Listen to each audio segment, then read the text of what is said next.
mendoj që Gjermania është një prej vendeve më të korruptura në këtë moment dhe ajo është ndoshta kryesori që vendos se kush do të hyjë apo jo.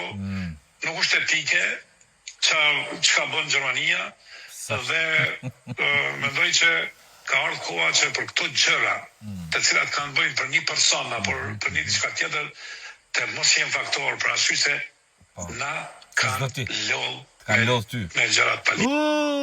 O zoti i madh, o zoti i madh.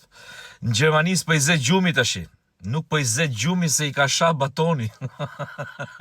O zot që na ka gjetë ne.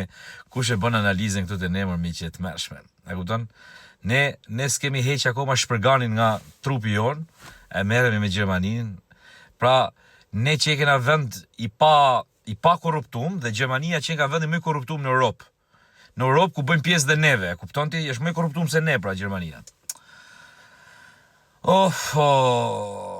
Dhe mërzitet batoni se pas ka të drejt vetoja Gjermania dhe vendos, po patjetër që do vendosi Gjermania, mëse është shteti më i fortë ekonomikisht në botë, o ti çun. Është shteti fort ekonomikisht, do vendosi Gjermania, do vendosi Franca për ne, për hyrjen tonë në Europë, po patjetër. Po pse mo ti tash do mi dal punës para, nëse ata s'na pranojnë në Europë, do të thonë që janë të korruptum? Kush bën analistë të ne. O zot, nëse do i marrim, po i bëj thirrje gjithë shqiptarëve në Gjermani të flasin me ata shokë mi gjerman që kanë, edhe të flenë natën, mos shqetësohen shumë, të flenë se nuk e ka seriozisht batoni, se ka seriozisht. Hajde, gjumë të ëmbël.